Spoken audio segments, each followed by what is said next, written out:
கட்சியோட ஆபீஸ் எங்கேயோ பனையூர்ல இருக்கு. இவங்க எல்லாரும் போய் அங்க நிக்கிறாங்க. பாவமா கூட இருக்கு. கதவு பூட்டியே கிடக்கு. வெளியில ரோட்ல காத்து கிடக்காங்க.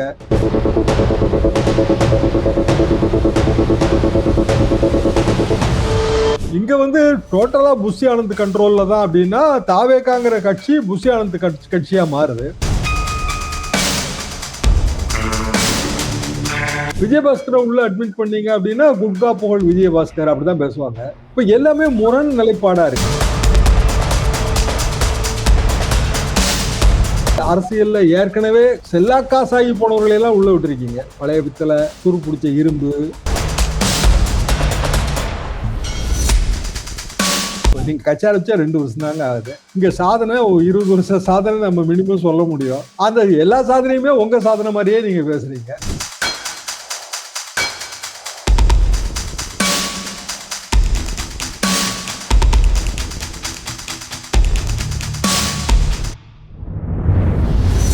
உங்க கனவு கரியருக்கு ரைட் டெஸ்டினேஷன் தேடுறீங்களா? அதுக்கு நீங்க சூஸ் பண்ண வேண்டியது சேரன் குரூப் ஆஃப் இன்ஸ்டிடியூஷன்ஸ் தான். கோயம்புத்தூர்ல SMS arts and science and Cheran health science, காங்கேயம்ல Cheran arts, Cheran women's college, Cheran college of டெக்னாலஜின்னு எல்லாமே ஒரே ட்ரஸ்டட் இன்ஸ்டிடியூஷன்ல. Admissions open. கால் 7708441116. வணக்கம் நேர்களே, நான் உங்கள் கார்த்திக். நம்முடைய சிறப்பு நேர்காணலில் மூத்த பத்திரிகையாளர் தராசு ஷாம் இணைந்திருக்கிறார். அவரிடம் விரிவாக பேசலாம். வணக்கம் சார். கார்த்திக் வணக்கம் சார். இன்னைக்கு ஆளுநர் உரை நன்றி தெரிவிக்கும் தீர்மானத்துல உதய் பேசினதா செய்திகள் வந்திருக்கு. என்ன சொல்றாருன்னா, நீங்க நிதி ஆயோக்ல பேசும்போது 2ஆம் இடம், பொருளாதாரத்துல 2ஆம் இடம்னு பெருமையா பேசியிருக்கீங்க. அதுக்கு காரணம் மு.க. ஸ்டாலினோட ஆட்சி. ஆனா வெள்ளை அறிக்கையில எங்க கவர்மெண்டா நீங்க கொஸ்டின் பண்ற மாதிரி இருக்குன்னு ஒரு கேள்வியை முன் வச்சிருக்கிறாரு. அது ஒரு நியாயமானது தானே? அந்த இதை நீங்க எப்படி பாக்குறீங்க?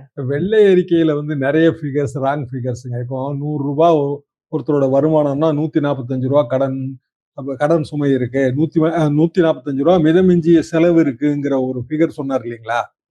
இந்த மிதமிஞ்சிய செலவுங்கிறது என்ன? தெருவில் போறவங்க வாரவங்க, அப்புறம் வேஸ்டா தனி விமானத்துல பயணம் செய்யறது, இதெல்லாம் சேர்ந்ததா? மிதமிஞ்சிய செலவுல முக்காவாசி செலவு பென்ஷன், சேலரி எல்லாங்க, தவிர்க்கவே முடியாத செலவு. அப்புறம் அதுல கொஞ்சம் செலவு நம்ம இன்ஃப்ராஸ்ட்ரக்சர், இந்த பாலம் இதுக்கெல்லாம் அது உள்ள கொஞ்சம் செலவு, அப்புறம் வட்டி, எல்லாத்தையும் சேர்த்தீங்கன்னா மிதமிஞ்சிய 100 ரூபாய்க்கு மேல 145 ரூபாய் 45 ரூபாய் நஷ்டங்கிற மாதிரி ஒரு பிக்சரை கிரியேட் பண்றாங்க. அது ராங்க. இது போக ஒருத்தர் தலையில 1 லட்சம் ரூபாய் கடன் இருக்குன்னு சொன்னா ஒவ்வொருத்தரும் சம்பாதிக்கிறது இன்னைக்கு 3 லட்சம் ரூபாய் ஆயிடுச்சு. நீங்க அந்த ஃபிகரை கம்பேர் பண்ணாம இந்த வெள்ளை அறிக்கை நிறைவு பெறாது. ஆரின் அதர்வர்ஸ் ஆவரேஜா தமிழ்நாட்டோட பெர் கேபிட்டல் ஒரு தனிநபர் வருமானம் 30,000 ரூபாய் ஒரு மாசத்துக்கு. இந்தியாவிலேயே அதிகம். தெலுங்கானா தாங்க மிக அதிகம். ஆனா அங்க மக்கள் தொகை கம்மி. சோ இங்க ஒட்டுமொத்தமா பார்த்தா இங்க மிக அதிகம். காரணம் அதிமுக, திமுக 2 அரசுகளும் செய்துள்ள பல்வேறு விஷயங்கள். இந்த 145 ரூபாயில மக்கள் நல திட்டத்துக்கான செலவும் இருக்கு. ஆனா அதே 145 ரூபாய் வெட்டியா செலவு பண்றாங்க மாதிரி பிக்சரை கிரியேட் பண்ணிட்டு பைனான்ஸ் மினிஸ்டர் என்ன சொல்றாரு அப்படின்னா, மக்கள் நல திட்டம் தான் நம்மளோட பிரைடு அப்படின்றாரு. ஆட்சிக்கு இப்ப நீங்க கட்சி ஆரம்பிச்சா 2 வருஷம் தாங்க ஆகுது. இங்க சாதனை 20 வருஷ சாதனை நம்ம மினிமம் சொல்ல முடியும். அந்த எல்லா சாதனையுமே உங்க சாதனை மாதிரியே நீங்க பேசுறீங்க. 2 வருஷம் தானங்க ஆகுது. உங்களுக்கு முன்னாடி நிறைய பேர் ஆட்சி பண்ணியிருக்காங்கல்ல. அவங்க சாதனை பட்டியலையும் நீங்க உங்க லிஸ்ட்ல தானே வர வைக்கிறீங்க. அப்படின்னா செலவு பட்டியலையும் நீங்க அப்படித்தானே வர வைக்க முடியும். செலவெல்லாம் ரொம்ப பண்ணிட்டாங்க அப்படின்னா உங்களால வாக்குறுதிகளை நிறைவேற்ற முடியாமல் போவதற்கான காரணம் சொல்றீங்க. அவ்வளவுதான். முன்கூட்டியே இதுதான் காரணம்ன்றீங்க. அதனாலதான் இந்த வெள்ளை அறிக்கை அதைத்தான் ஆளுநரும் அவர் உரையில பிரதிபலிக்கிறாரு.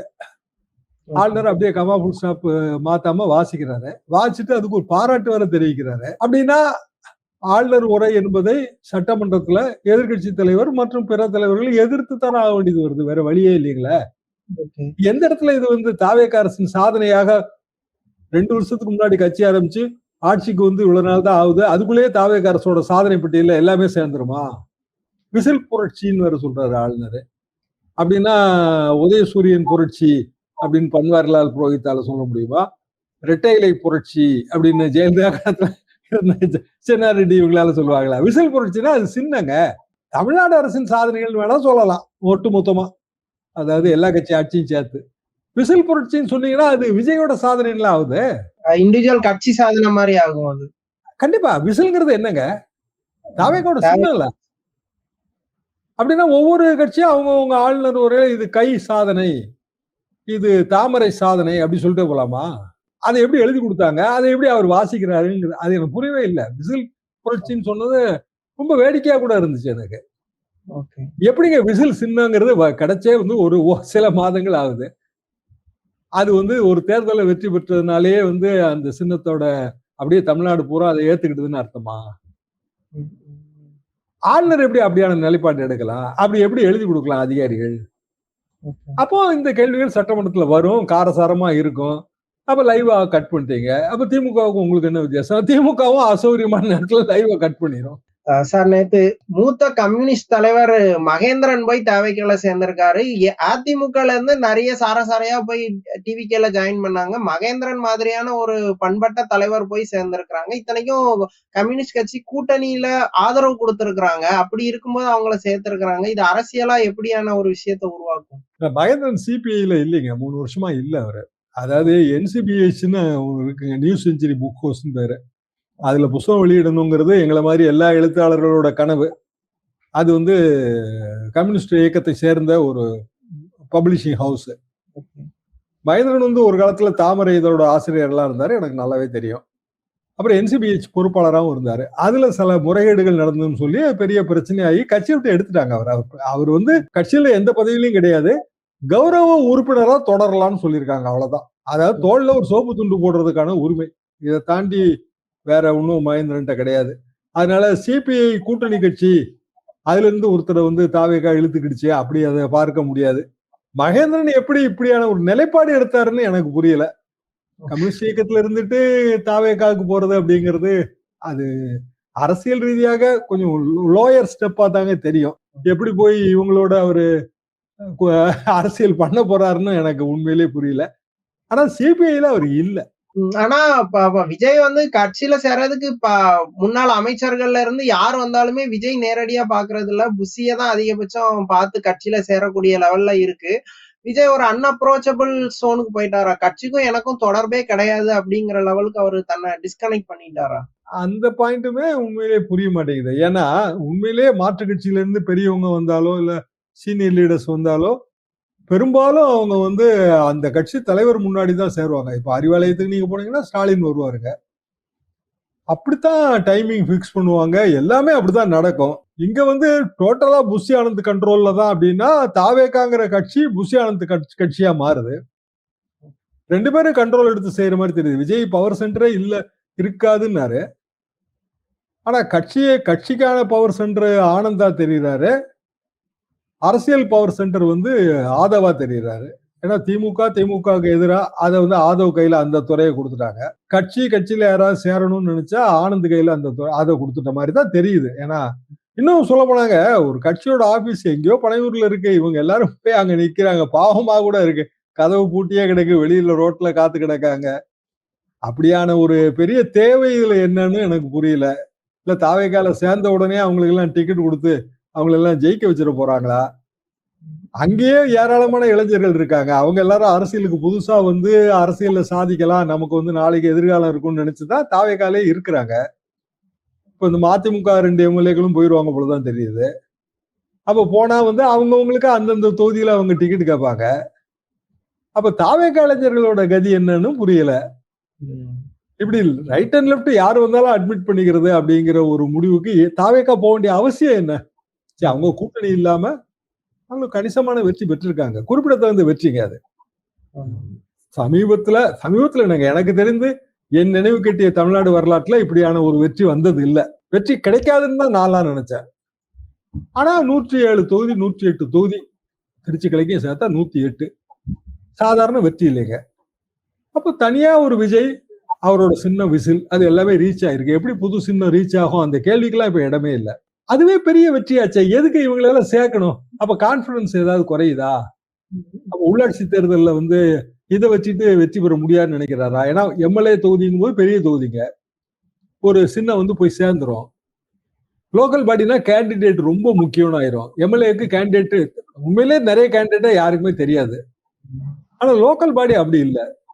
ஒரு ஒன்றிய அளவுலன்னா கேண்டிடேட் தெரியணும், பேரூராட்சி அளவுலன்னா கேண்டிடேட் தெரியணும்.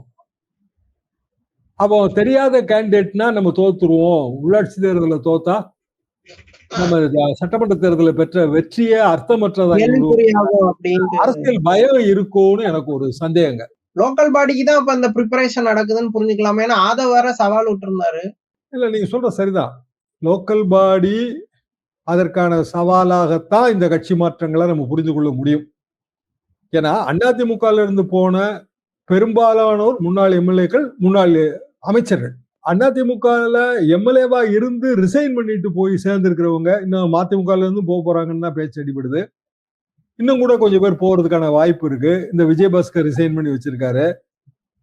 அவங்க எல்லாருமே குறைந்தபட்சம் அந்த பழைய பதவியை அவங்க எதிர்பார்ப்பாங்க. விஜயபாஸ்கர் ரிசைன் பண்ணாருன்னா விராலிமலையில ஒரு சீட் எதிர்பார்ப்பாரு. ஆனா எல்லா தொகுதிகள்லயும் தாவேகா வேட்பாளர் நிறுத்தி இருக்கு. வெற்றி பெறாவிட்டாலும் கணிசமான ஓட்டுகள் வாங்கியிருக்காங்க. அந்த ஓட்டு விஜய்க்கும் விசிலுக்கும் கிடைச்ச ஓட்டு தான். அந்த வேட்பாளர் கிடைச்ச ஓட்டு கிடையாது. அப்படின்னா அந்த வேட்பாளர் குறைந்தபட்சம் இதை பயன்படுத்தி விராலிமலையில நகராட்சி தலைவராகவோ இல்ல அந்த பக்கம் ஏதாவது ஊராட்சி ஒன்றிய பதவி இருந்தா ஒன்றிய தலைவராகவோ ஏதோ ஒண்ணு எதிர்பார்ப்பாங்க. அதுக்கு தானே வேலை பார்த்திருப்பாங்க அவங்க. அப்ப விஜயபாஸ்கரின் வருகை அது எந்த அளவுக்கு அவங்களுக்கு உதவி செய்யும்? இல்ல இதே மாதிரி அதிமுகவில் இருந்து போன பிற தலைவர்கள் வருகை எந்த அளவுக்கு உதவி செய்யும்? இப்ப திருச்சி கிழக்கிலேயே அதிமுகல இருந்து 2 பேர் அங்க மேடை ஏறி கிடக்காங்க. வெல்லமண்டி நடராஜன் 1, அப்புறம் கூபா கிருஷ்ணன் 2 பேருமே. கூபா கிருஷ்ணனுக்கு ஒரு போஸ்டிங் கொடுத்தாச்சு. அவர் பையனுக்கு இப்ப சீட்டு கேட்கிறாரு. அப்படின்னா திருப்பி அது வாரிசு அரசியல் நோக்கி தான் போகும். விஜயபாஸ்கரை உள்ள அட்மிட் பண்ணீங்க அப்படின்னா குட்கா புகழ் விஜயபாஸ்கர் அப்படிதான் பேசுவாங்க. அப்ப நீங்க வைத்த போதைப் பொருள் கலாச்சாரம் அதெல்லாம் எப்படி தடுக்க போறீங்க? இப்பவும் அதான சொல்றீங்க. போதைப் பொருள் அதிகமானதுனாலதான் குற்றங்கள் அதிகமாயிருச்சுன்னு சொல்றீங்க. இப்ப எல்லாமே முரண் நிலைப்பாடா இருக்கு. அதாவது நீங்க ஆட்சிக்கு வருவோம்னு எதிர்பார்க்கல, அதனால அரசியல் ரீதியாக அதற்கான முன்னேற்பாடுகள் இல்ல. வந்த உடனே என்ன செய்யணும்னு தெரியல. இப்ப 6 மாச டைம் கேக்குறீங்க. 6 மாச டைம் அரசியல்ல கிடைக்காது. சோ இந்த குற்றச்சாட்டுகள் பெருகிட்டு தான் இருக்கும். அதே நேரத்துல அரசியல்ல ஏற்கனவே செல்லாக்காசாகி போனவர்களை எல்லாம் உள்ள விட்டுருக்கீங்க. பழைய பித்தளை, துரு பிடிச்ச இரும்பு எல்லாம் தானே உள்ள வருது. அவங்க அதிமுகலயே இருந்து விஜயபாஸ்கர் ஜெயிச்சிருக்காருலங்க. அப்ப ஜெயிச்ச பிறகு எடப்பாடி பழனிசாமி மேல மட்டும் குற்றச்சாட்டுலாம் அர்த்தம் இல்லையே. சிவிஎஸ் அவர் எம்பியா இருக்கும்போது எம்எல்ஏ டிக்கெட் கேட்டாரு. எடப்பாடி கொடுத்துருக்க கூடாது. நியாயமா பார்த்தா நீதான் எம்பியா இருக்கீங்களா, உங்களுக்கு இருக்கு எம்எல்ஏ டிக்கெட், வேற யாருக்காவது கொடுப்போம்னு சொல்லியிருக்கணும். சீனியர் லீடருங்கிறதுக்காக தானே எம்எல்ஏ டிக்கெட் கொடுத்தாங்க. நீங்க ஜெயிச்சிட்டீங்க. அப்பவும் நீங்க சொந்த தொகுதியில் ஜெயிக்கல, வேற தொகுதி மாதிரி தான் ஜெயிச்சீங்க. இப்போ எம்பி தொகுதியை நீங்க ராஜினாமா பண்ணீங்க. விளைவு என்ன? ஒரு காங்கிரஸ்காரர் வீட்டுல பூஜை ரூம்ல உங்க படம் தொங்குது.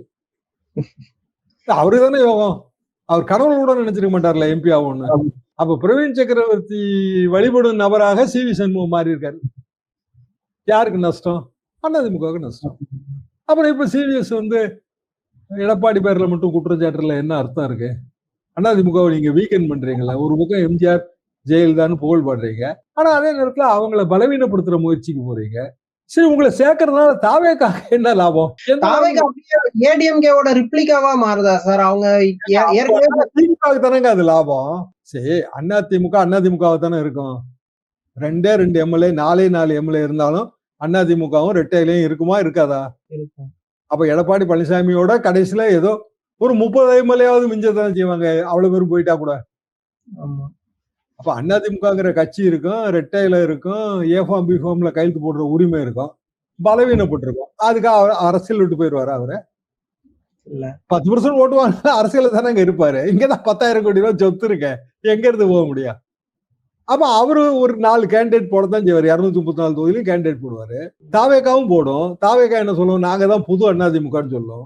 அதிமுக என்ன சொல்லுவோம்? நாங்க தான் பழைய அதிமுகன்னு சொல்லும். அப்ப யாருக்கு லாபம்? டிஎம்கேக்கு தான் லாபம் இருக்கும். ஆமா, இது தாவேகாக்கு என்ன லாபம் வந்துரும்னே எனக்கு புரியல.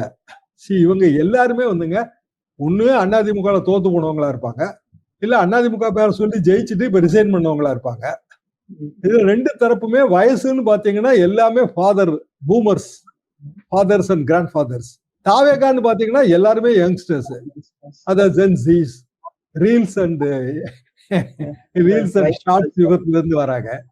இந்த ரீல்ஸ் அண்ட் ஷார்ட்ஸும் இந்த பூமனும் சேர்ந்து அரசியல் பண்ணிடுவாங்களா? இல்ல கட்சி கட்டமைப்பு இல்லைன்னு ஒரு விமர்சனம் இருக்கு. அதை சமாளிக்கிறதுக்கும் இப்ப லோக்கல் பாடி கட்டமைப்பெல்லாம் எலெக்ஷன். எந்த காலத்துலயுமே அதிமுகலே கிடையாதுங்க. அது எம்ஜிஆர் ஓட்டு வங்கி, ஜெயலலிதா ஓட்டு வங்கி, அவ்வளவுதான். திமுக சொல்லுங்க, அது கீழ இருந்து கட்டமைப்போட இருக்கிற கட்சிங்க.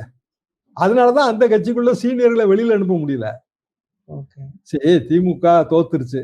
ஒவ்வொரு மாவட்டத்திலயும் மாவட்ட செயலாளர்கள் பவர்ஃபுல்லா இருப்பாங்க அவங்களுக்கு. மாவட்ட செயலாளர்களுங்க. இப்ப நேருவால தோத்த தொகுதி எத்தனை? சேர் பாபுவால தோத்த தொகுதி எத்தனை? 2 பேரையும் கட்சியோட தூக்க முடியுமா? இதே அதிமுக இருந்தாலும் திமுகவுக்கு போனாங்க. முசாமி அண்ணன், நம்ம ஏவவேலு, அப்புறம் சேர் பாபு எல்லாரும்.